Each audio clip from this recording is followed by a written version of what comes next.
Hello, welcome back to the channel, and today we're doing something a little bit different. I've been lucky enough to visit 22 countries so far, and I thought, why not rank them? To help myself out, I created a set of criteria that each country will be scored against, and they go as follows. Number 1, aesthetic. Did my eyes have a good time? Number 2, lore. Is it steeped in history or a bit of a bore? Number 3, dining.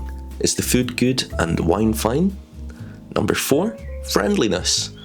Are the locals chill guys or nah? Number 5, affordability. How much bang do you get for your buck?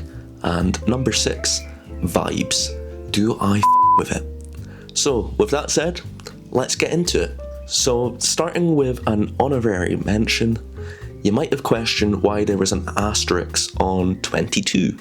Well, I've debatably been to either 21, 2 or 3 countries depending on how you view it. So for those that argue that Scotland and England aren't separate countries, shove it. And for that argument's sake, Slovenia gets a mention. I've technically never set foot on Slovenian soil. All I've done is travel the entire length of the country by Flixbus overnight. So you can imagine that's pretty rough. It was not a good experience. But Slovenia is quite high on my list of places to see in Europe, and hopefully when I come back and do an updated version of this, it will get a proper mention in the list. Let's get into the proper candidates.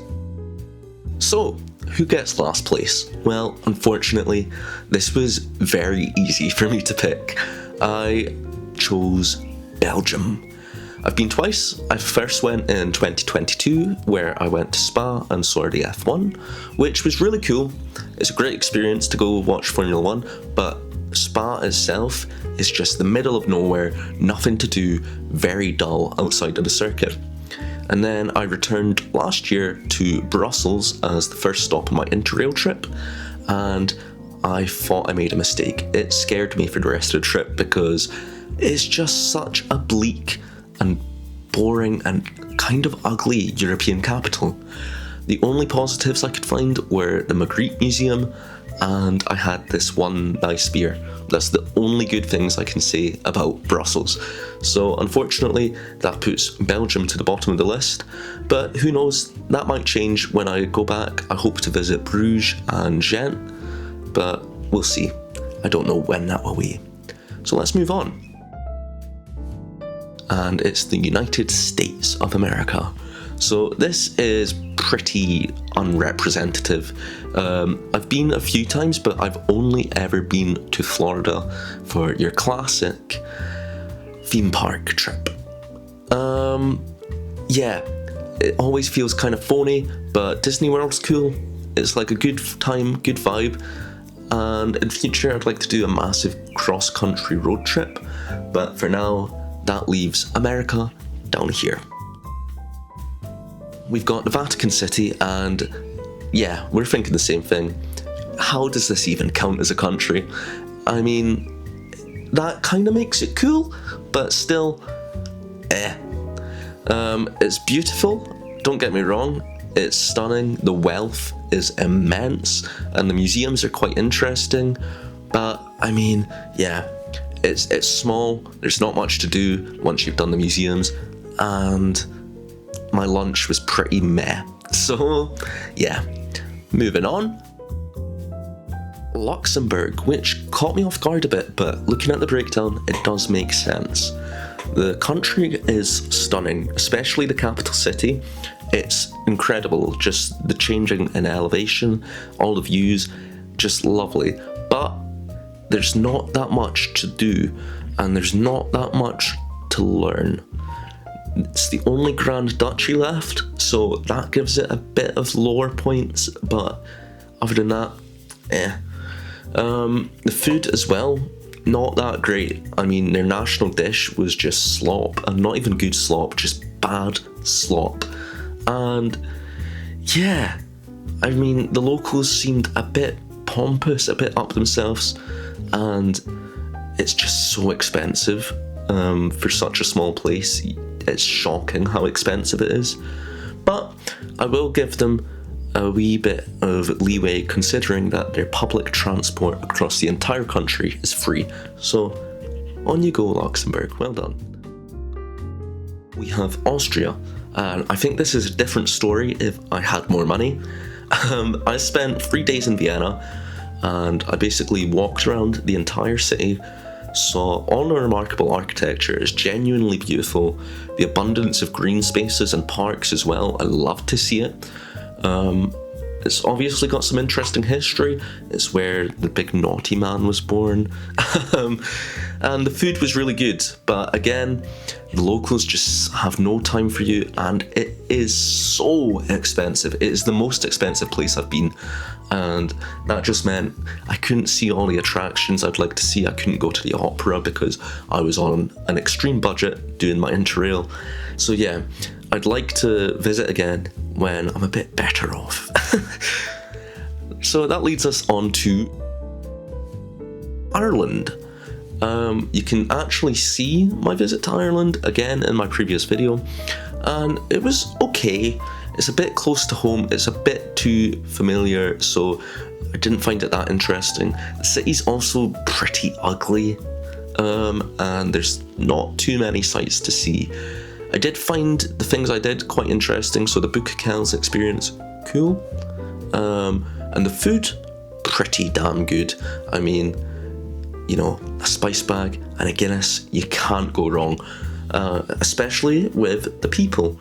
The Irish people are just fantastic. Great to chat to, great on a night out. Can't go wrong. Switzerland in 16th place. I think this was probably the most difficult one for me to try and rank.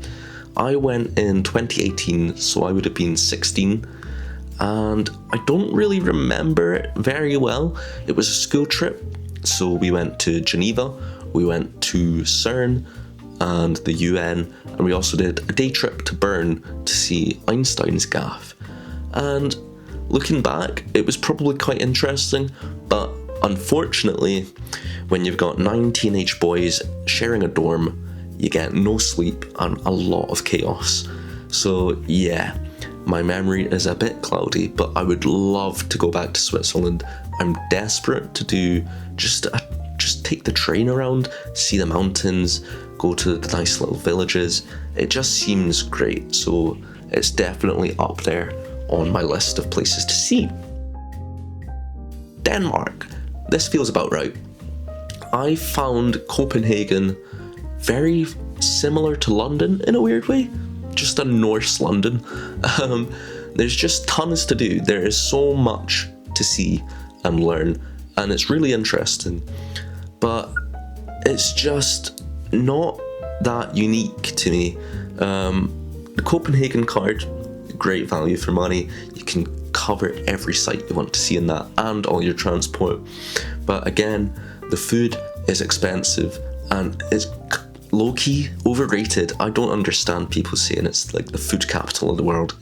It's alright, but yeah, that about covers that. We have England, and yes, I am as shocked as you, scum. But I'm kidding, rivalry is all jokes. England is actually kind of cool, and I hate to admit that, but of course you have London, which has got to be one of the most multicultural cities in the world. I mean, it's just a serious melting pot, and there's so much to see. There's museums on every corner, there's interesting architecture, there's art, there's food. It's great. London is great. But then you've also got the other cities like Manchester, really cool, creative city, youthful. And then as well you've got Cornwall, which is natural beauty. Feels a bit Mediterranean almost. Like, you get a good diversity in England, and don't even get me started on the food. Folk just diss on British food, but fish and chips, tikka masala, and Sunday roast. You can't go wrong. How are you telling me that's bad? The food is good. So yeah, higher than I thought. The Netherlands. So the train journey from Brussels alone was really pretty. Of course, it is a very flat country, but there's just lovely sights the whole way along. But saying that, I went to Amsterdam and it stunned me. It is just as picturesque as you imagine it to be. It's just beautiful. I loved just walking around, taking random seats, just people watching, enjoying the moment, and it was sunny when I went, which helped a lot. But not just the sights, you know, there's really interesting museums, great art, the food was really good. My only complaint was it's a bit expensive, but what more do you expect? If you want a nice beer in the sun, there's this lovely little cafe on the river in Vondelpark. And of course, if you want a coffee, there's an abundance of places. Definitely a city I want to revisit, and I can imagine myself going to fairly frequently.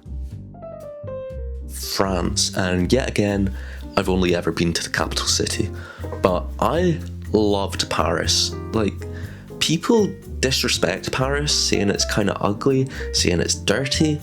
I think they're just wrong. I think they've not travelled enough.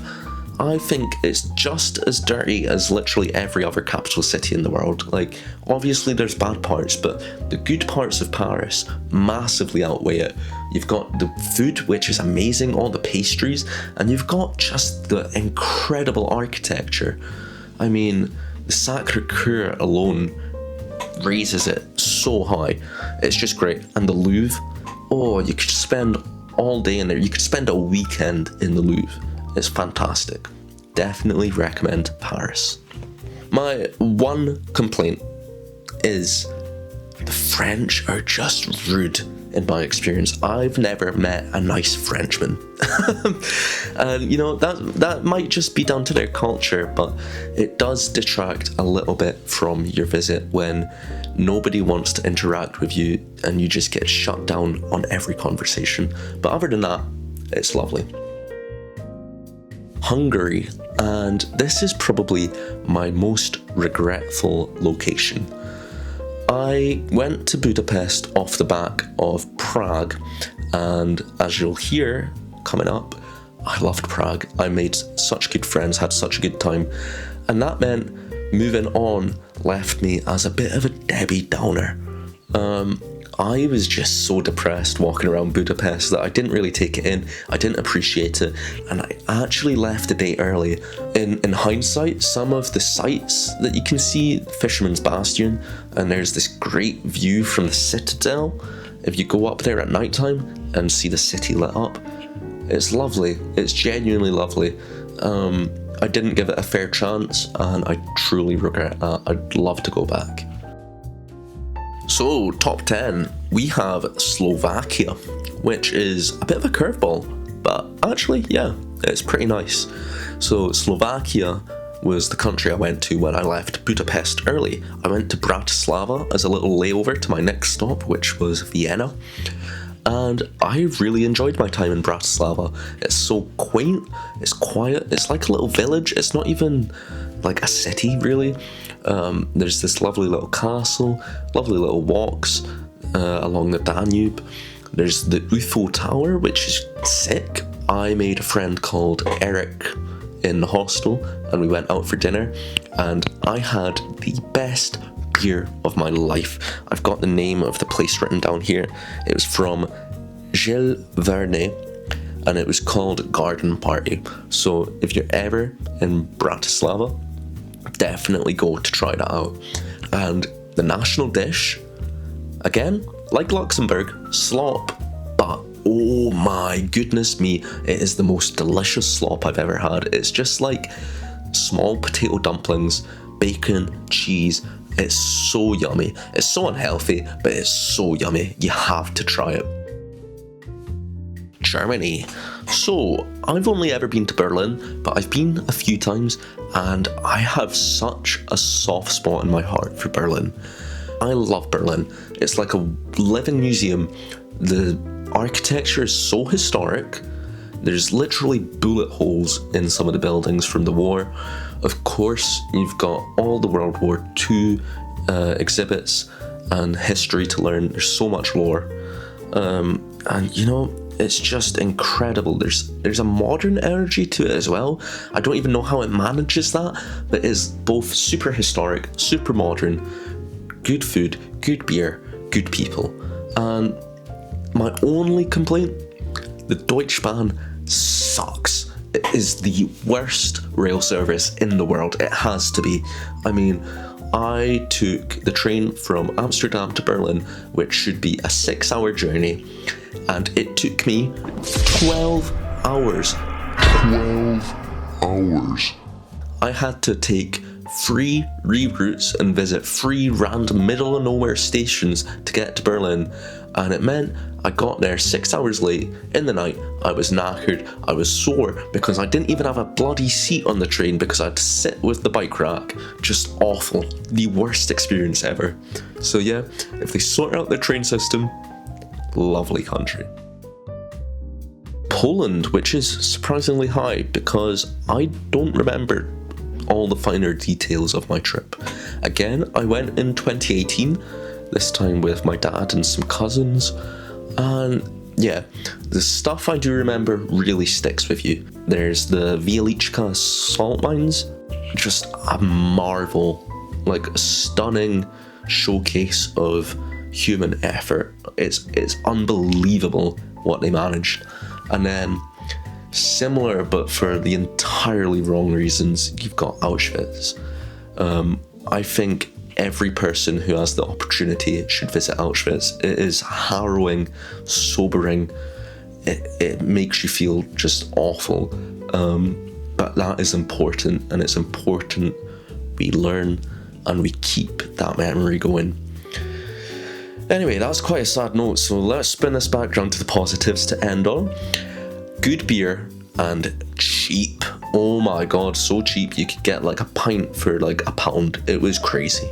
So yeah, I would love to go back to Poland and give it a better crack with a few more cities involved. Spain. I've been to Spain many times. It was the holiday destination of choice for my parents when I was younger. So I've been to a few of the islands, a few of like the seaside cities, but my memory of them isn't great. It's always felt like a bit of a little England in the sun because there's just that many tourists. Not very authentic, but in more recent years I have been to Barcelona. God, Barcelona is just incredible. So you've got the architecture, obviously Gaudi, incredible architecture. You've got the Sagrada Familia, you've got Park Güell, you've got the little casas. It's great. You've got the food, never failed me. The tapas in Barcelona is incredible. Always. I've said incredible so many times.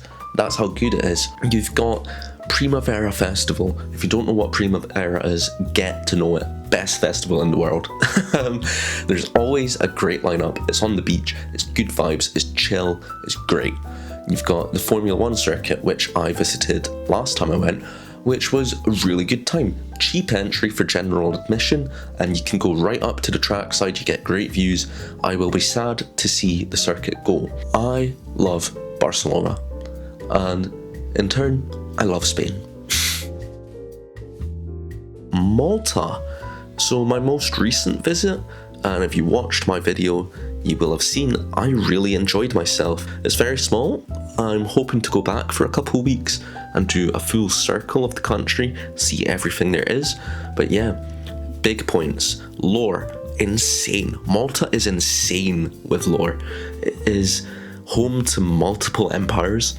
It has more churches than days of the year for such a small place. And it's the only entire country to be awarded the George Cross for holding off the Nazis during World War II. Very cool place. Then you've got food, which all the Maltese dishes I tried were fantastic, especially imarat, which is like a date pastry dessert. I had so many imarat, like you need to try it. I don't even like dates that much, but it's great. And then you've also just got the views. It's just beautiful. It's stunning. Mediterranean coastal, really historic buildings. It's just a lovely place to exist. And get this, it is the first of these countries to get above average for every single criteria. Good going, Malta. Impeccable. We have Czechia. Prague is the most beautiful city in the world, at least as far as I've seen. Just everywhere you walk, everywhere you look, you can't take your eyes off it. It's like it's lifted straight out of a gothic fairy tale. It's just beautiful, amazing. And on that note, the country and the landscapes as a whole are just stunning. I remember sitting on the train and I wasn't even watching the movie I had on my phone because I was so busy just staring out the window. Also, the food is crazy good. If you go to Czechia, you have to try kolida. It's like this little soup with an egg poached in it, and it's just, it's to die for. I wish I could get it in Scotland. Cheap beer, great party, great time. Definitely recommend Czechia. Oh yeah, Scotland, baby. Not that I'm biased, but it did feel a bit wrong putting my home country this high up. But I sat down, I thought about it, and I do believe it is genuinely warranted. Scotland has some of the most unbelievable, just incredible, unrivaled landscapes. You will not find places like the Highlands. Also, our cities are fantastic. Each one has its own unique history, stories, culture, art. It's fantastic. It's fantastic. We invented pretty much everything. We have the right to roam, which means you can camp and you can hike pretty much wherever you want in the country. And we have iron brew. That's all you need. We're into the final three now, and it is separated by 1 point. That's how tight this was. So unfortunately, the short straw was pulled by Portugal. Now, when I was in Porto, I am on video saying it might be my favourite place I've ever been to. Do I stand by that statement? Yeah, kind of. It's definitely top 3 contention. I don't know about number 1, I don't think I ever will, but I loved Porto. It felt like just the moment of a lifetime while I was there. Every single local had so much time for a conversation. They were always offering you something. They didn't want your money, they just wanted to live. And that's what Porto is. The city is alive. There is music on every street, there's buskers on every corner. The sights are so interesting. You've got the contrast between the metal bridges and the marble churches. It's just such a unique place, and I can't wait to go back, genuinely. Not to mention the food was fantastic. I ended up in a little place where Anthony Bourdain frequented, and I had no idea, and I can tell why, because it was just the most scrumptious little meal of my life. I have no faults for Portugal. Greece. Do I even need to explain this one? It is obviously such a historically significant place. Birthplace of philosophy, of maths, of science. Everywhere you go, you are walking through history. There were multiple times while I was in Athens where I just had to sit down and take it all in and just really appreciate where I was. And it's not just the jaw-dropping monuments, there is street art everywhere, and of course the food again is brilliant. I discovered fried feta. Oh my goodness me, how have I gone without that my whole life? If I had to recommend one thing to do while you're in Athens, it is climb Mount Lakavitos, take a couple tinnies up with you, and sit on a rock, watch the sunset, and just appreciate life. It was the highlight of my entire Interrail trip. But that means we're on to the winner. Number 1, Italy. Of course it's Italy, it's always Italy. I have for the longest time felt a calling towards this country, and it might be because my nonna is from Italy, but yeah, I've always built it up in my head as this most amazing place, which meant When I visited last year, I was very scared that I had overhyped it, but no, I was proven right in my feelings. It is such a beautiful, amazing cultural experience. I went from Venice to Bologna, Milan, the Cinque Terre, Pisa, Florence, Rome, Naples, Sorrento. So yeah, I've seen a fair bit of the country, which means that probably helps push it up the ranks. But don't get me wrong, there's just a bucket load of things to do in every place. There's a bucket load of great architecture, unique architecture in every city, sights to see, museums to go in, art galleries, the culture of the people, just the cafe culture, popping in for a wee espresso, saying hello, having a wee chat, disappearing again. I just love it. And then the food, best food in the world. End the conversation. Like, I challenge you to find a bad meal in Italy. You cannot. It's always just the best food. Italians get a bad rep for being rude, and I don't know, not in my experience. I am trying to learn the language, so I wonder if that helps, if talking to them in Italian causes a lot more respect. But yeah, I found every Italian to have a lot of time for you, to want to converse and to be just very kind. Bar one, I had one really bad experience in a supermarket with this old lady who was an absolute cow. But other than that, I will be returning to Italy a lot. I love it. I kind of want to live there, and who knows, maybe in 10 years that'll be where I'm stationed. But for now, I'll have to just live in my memory. And what a nice note to end on. Hopefully I haven't caused any international tensions with my rankings, and I'm sorry if your home country is low on my list. If you agree, if you disagree, leave a comment, argue with me, and as always, like and subscribe if you want to help me out.